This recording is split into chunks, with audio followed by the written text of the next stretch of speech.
وہ عظیم ہستی ہیں کہ جن کا تذکرہ خالی قرآن میں نہیں، جن کا تذکرہ سابقہ آسمانی کتابوں میں بھی تھا۔ اس سے بڑی عظمت کیا ہوگی کہ اللہ نے ہمیں وہ مرد قلندر، وہ بلاد کا شہنشاہ عطا کیا ہے کہ جن کی شان و عظمت اللہ نے پچھلے انبیاء اکرام علیہ السلام پر جو کتابیں اتاری، صحیفے اتارے، اللہ نے وہاں جہاں جہاں مصطفیٰ جان رحمت کا تذکرہ، جہاں جہاں صدیق اکبر کا تذکرہ، جہاں جہاں فاروق اعظم کا تذکرہ، جہاں جہاں عثمان غنی کا تذکرہ، وہاں وہاں مولا مشکل کشا کا بھی ذکر خیر فرمایا ہے۔ مولا علی رضی اللہ تعالیٰ عنہ ایک دن جنگ کے سفر پہ نکلے، اپنے ساتھ قریب کئی ساتھیوں کو ساتھ لیا اور جنگ کے لیے تشریف لے گئے۔ راستے میں ایک ویران جنگل آیا، وہاں آپ نے پڑاؤ ڈالا، کچھ دیر وہاں ٹھہرے۔ آپ نے اپنے ساتھیوں سے فرمایا کہ ابھی کھانے کا وقت ہے، کھانا کھا لو۔ بعض صحابہ مولا علی رضی اللہ عنہ کی بارگاہ میں حاضر ہوئے، کہا یا علی مشکل کشا، ہمارے پاس پانی نہیں ہے، تو ہم چاہتے ہیں کہ آپ پانی کا اہتمام فرما دیں۔ اب یہ عقیدہ دیکھیں کتنا پیارا ہے، کیا صحابہ نہیں جانتے تھے کہ پانی دینے والا اللہ ہے؟ کہ صحابہ کے بڑھ کر، صحابہ کے ایمان سے بڑھ کر کسی کا ایمان ہے؟ نہیں، اللہ نے ہمیں حکم دیا ہے کہ میرے محبوب سے ایسا پیار کرو، ایسا ایمان لاؤ جیسے میرے محبوب کے صحابہ نے کیا۔ مگر صحابہ بھی مولا علی سے محبت کرتے تھے، صحابہ بھی مولا علی سے سچا پیار کرتے تھے، صحابہ بھی مولا علی سے سچی عقیدت رکھتے تھے۔ صحابہ جانتے تھے کہ مشکل کشا، حاجت روا ذاتی طور پر اللہ ہے، مگر اللہ نے اپنی عطا سے مولا مشکل کشا رضی اللہ تعالیٰ عنہ کو بھی مشکل کشا بھی بنایا ہے، حاجت روا بھی بنایا ہے۔ صحابہ نے عرض کیا یا علی مشکل کشا رضی اللہ تعالیٰ عنہ، ہمارے پاس پانی نہیں ہے، آپ پانی کا انتظام کر لیں تاکہ ہم وضو بھی کریں، نماز بھی پڑھیں، پھر دوپہر کا کھانا کھا کر جنگ کے لیے سفر کو جاری رکھیں۔ مولا علی رضی اللہ عنہ نے ارشاد فرمایا سب سے پہلے قافلے میں تلاش کرو کسی کے پاس پانی ہے۔ اب صحابہ نے سب سے پوچھا کیا کسی کے پاس کوئی پانی ہے؟ معلومات کرنے پر پتہ چلا کہ نہیں۔ مولا علی رضی اللہ عنہ نے دیکھا دور ایک کلیسا تھا، عیسائیوں کا گرجا گھر، جہاں عیسائی پادری عبادت کرتے تھے۔ جس طرح ہمارے ہاں انسانوں میں ولی یہ سب سے بڑا مرتبہ رکھتا ہے، پھر صدیق، شہید، پھر نبی، رسول، اسی طرح سابقہ امتوں میں جو سب سے بڑا نیک بندہ ہوتا نا، عبادت گزار، اس کو کہتے تھے راہب یا کہتے تھے پجاری۔ دور سے ایک کلیسا نظر آیا، مولا علی رضی اللہ عنہ نے ایک صحابی کو بلایا، کہا اس کلیسے میں جاؤ اور وہاں جو راہب ہو اسے کہو کہ ہمیں کچھ پانی دے تاکہ ہم وضو بھی کریں اور اس کو پئیں بھی اور اس کو دعا دیں۔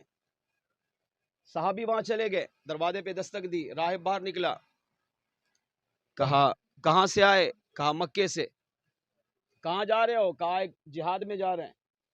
کیا چاہیے؟ کہا پانی۔ مولا علی رضی اللہ عنہ پر قربان۔ پادری باہر نکلا، اچھا پہلے نہیں نکلتا تھا، اپنے کلیسے سے باہر آتا ہی نہیں تھا، توجہ ادھر رکھے، مگر آج پادری باہر آیا اور سارا حال احوال سنا۔ کہاں سے آئے؟ کہا مکے سے۔ کہاں جا رہے ہو؟ کہا جہاد میں۔ کیا چاہیے؟ کہا پانی۔ پادری نے کہا میرے پاس تو پانی نہیں ہے۔ کہا ہمارے امام نے، ہمارے لیڈر نے کہا ہے کہ فلاں کلی سے جاؤ، وہاں تمہیں پانی ملے گا۔ کہا تمہارا امام کون؟ کہا مولا علی رضی اللہ عنہ کی ذات مبارکہ۔ اب جب مولا علی کا نام سنا نا تو اب دوڑا، فوراً مولا مشکل کشا کی بارگاہ میں پہنچا اور آ کر پوچھا کہ حضرت ہمارے پاس تو پانی نہیں ہے۔ پھر اب دعویٰ کیا، کیا کہا کئی کلومیٹر تک، کئی میلوں تک زمین کے نیچے بھی پانی نہیں ہے۔ اب اتنا بڑا جب دعویٰ کیا تو مولا مشکل کشا جلال میں آ گئے، کہا زمین کے نیچے بھی پانی نہیں، چلو تیرے پاس پانی نہیں ہے یہ بات تو سمجھنے میں والی ہے، لیکن تو کہتا ہے کہ زمین کے نیچے بھی پانی نہیں ہے، یہ کیسے ہو سکتا ہے؟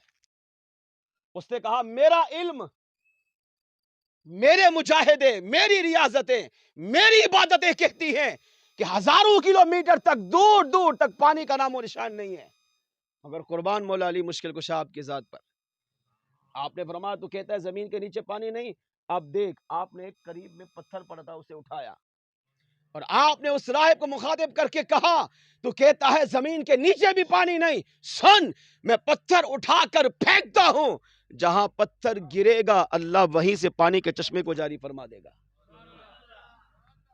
اس نے کہا یہ نہیں ہو سکتا، مولا مشکل کشا نے فرمایا دیکھ آپ نے پتھر اٹھایا پھینکا، جہاں پتھر گرا صحابی سے کہا جا کر دیکھ، صحابی رسول کہتے ہیں پتھر جہاں گرا میں وہاں پہنچا، مولا مشکل کشا نے فرمایا کھود، فرمایا ابھی تھوڑا ہی سی کھودا تھا اللہ نے وہی چشمے کو جاری فرما دیا، پانی کا چشمہ جاری ہو گیا اور پانی ابلنے لگا، تر و تازہ پانی نصیب ہوا، صحابہ کو فرمایا اس کو پینے لگے، اب پادری کو بڑی حیرت ہوئی، فوراً دوڑا اپنے کلیسا گیا، کتابوں کو اٹھایا، اب کتابوں کو اٹھا کر مولا علی کے سامنے آیا اور آپ کو دیکھ کر کہہ رہا ہے آپ علی ہیں، من انتا آپ کون ہیں؟ کہا میرا نام علی، کہا کہاں سے آئے؟ کہا مکے سے، کہاں رہتے ہو؟ فرمایا حرم میں، کہاں جا رہے ہو؟ فرمایا غزوے میں، ایک جہاد کے لیے جا رہے ہیں۔ تو پادری اب کتاب کو دیکھ رہا ہے، کتاب کو کھول رہا ہے، کتاب کو پڑھ رہا ہے، مولا مشکل کشا کے مبارک چہرے کو دیکھ رہا ہے، کبھی کتاب دیکھتا ہے، کبھی آپ کے چہرے کو دیکھتا ہے، کبھی کتاب دیکھتا ہے، کبھی چہرے کو دیکھتا ہے، دیکھتے دیکھتے تڑپنے لگا، کتاب بند کی سائیڈ میں رکھی اور فرمایا سب سے پہلے علی مجھے کلمہ پڑھا کر حضور کی غلامی میں قبول کر لیجئے۔ آپ نے فرمایا بتا تو صحیح تبدیلی کیسے آئی، تیرا علم کہاں ہے؟ تو کہتا ہے زمین کے نیچے بھی پانی نہیں ہے۔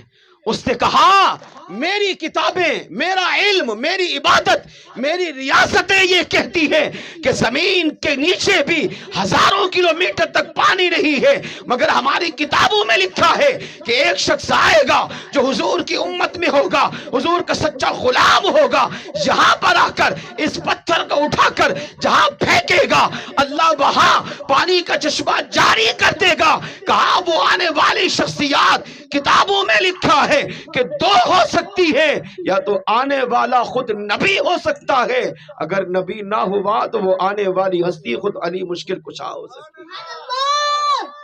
آپ نبی نہیں ہے تو میں سمجھ گیا آپ ہی مولا مشکل کشا علی المرتضیٰ کی ذات مبارکہ ہے۔ اس سے پتہ چلا مولا علی رضی اللہ تعالیٰ عنہ وہ عظیم ہستی ہیں جن کو اللہ نے آسمانوں کا علم بھی، زمین کے اندر کیا ہے اس کا علم بھی عطا کیا ہے، اور مولا علی رضی اللہ تعالیٰ عنہ وہ ہے جس سے رب بھی محبت فرماتا ہے اور میلاد والے آقا بھی ان سے محبت فرماتے ہیں۔ ہاں ہاں یہ ولی جس کے اس میں ہم آئے ہوئے ہیں، علماء کہتے ہیں کہ اللہ کسی کو اس وقت تک ولایت نہیں دیتا جب تک مولا مشکل کشا ولایت کی مہر اس پر نہیں لگاتا۔